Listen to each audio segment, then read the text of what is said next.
Careblazer, I want you to imagine this. Imagine all of a sudden you come home and your person with dementia doesn't think you are you. They think you're an imposter. They think you're somebody else. They're asking where the real you is. You try to tell them, oh, I'm your spouse. I'm your daughter. I'm your son. I'm your husband. And they don't believe you. They might even start grilling you. Well, when was our anniversary? Well, what's my full name? When's your birth date? And no matter what you say, no matter what evidence you give them, they do not believe you are you.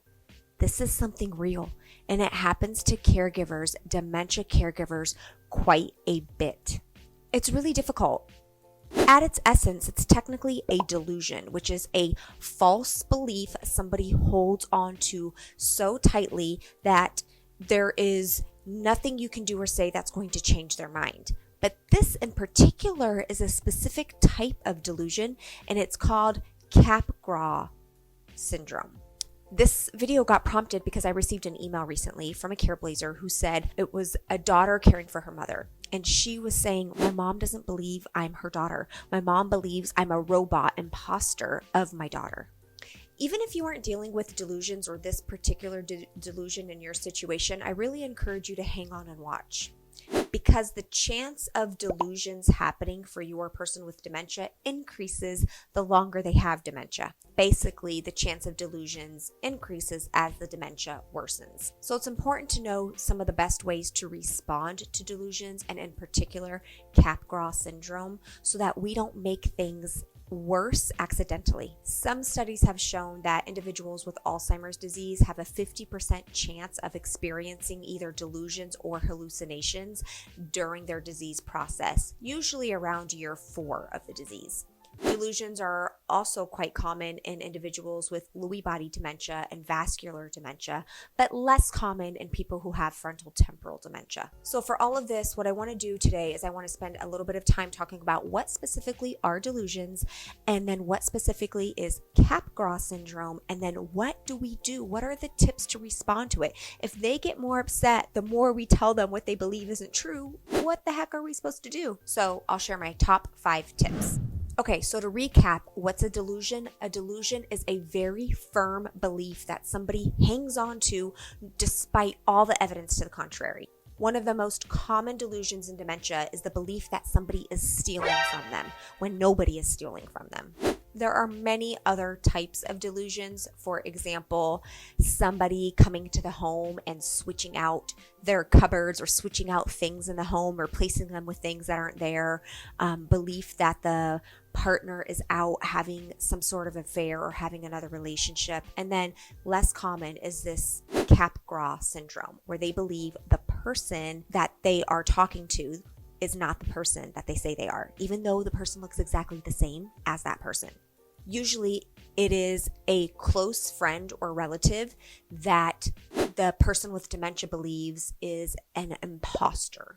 The person is pretending to be somebody. It's pretending to be the relative. The person's pretending to be the close friend or the family member, but they're not really the family member. They're an imposter, a fake, a robot imposter, like the email of the person they sent me. Studies vary in how often this occurs in dementia. It's estimated about 16% of people with dementia experience this Capgras syndrome. Here are 5 tips. Number 1, avoid correcting or arguing. It's going to be so hard because you're like, no, hello, I am your partner. I am your spouse. I am your daughter. But resist that urge to argue or correct. Remember, the definition of a delusion is that the person believes what they believe despite all evidence to the contrary. So you arguing, correcting, and giving them all the evidence, it's not going to help. Arguing is only going to upset your person with dementia even more, and that's going to make things more difficult for you. Number 2, respond to the emotion. A lot of the times when the person is thinking you are an imposter, there is an emotion underneath those words. Can you identify that emotion? Is it anger, confusion, fear? Try to acknowledge that emotion and respond to that instead of the exact words. For example, if you think that your loved one seems fearful that you are an imposter, you could respond something to the effect of, it must be scary not knowing exactly who I am, but I'm here because I want to help you and I love you. Number 3, redirect or distract. You can discuss a favorite topic, put on a favorite TV show, go for a walk, or do any other sort of activity that you know your person with dementia enjoys.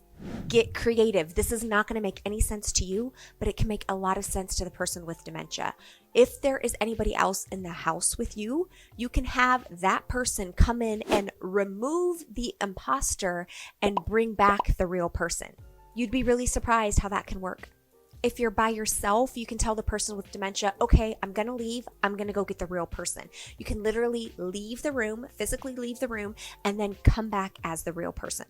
Bonus, you might want to leave the room and then call your person with dementia on the cell phone or on the family phone and let them know, hey, I'm going to come back in the room, right? It's me. I'm going to come back in the room now so that you have the real me. And preferably, if you can, stay on the phone with them as you walk back into that room so that they see you talking and they can hear you talking through the phone. They're more likely to believe it is you. Sometimes starting with the sound of your voice that is familiar can help versus the visual of you, where they might see and think you're the imposter right away, hearing you saying you're on your way home, you'll be there in just a minute, and then continuing to talk to them as you produce yourself and give them the visual view. That can be helpful.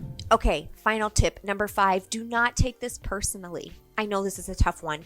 You sacrifice so much of your time, your energy, your love. You're doing everything that you possibly can. And to have the person with dementia not even believe you're you, it can be hard. Remember, this is their brain having difficulty. This is their brain trying to make sense of things when it can't make sense of things. It's the dementia talking, not your loved one. If you can remember this, it will make all the other tips that much more easier to follow. It can even help to really pause and think about seeing this through the lens of your loved one, through the eyes of the person with dementia.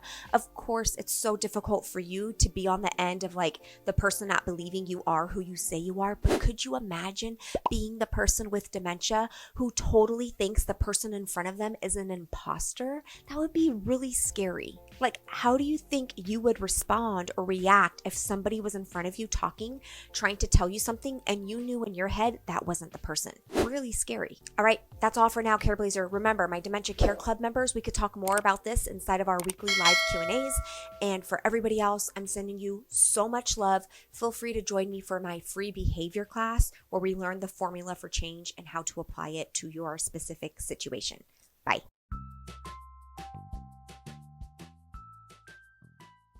There's so many ways to be happy.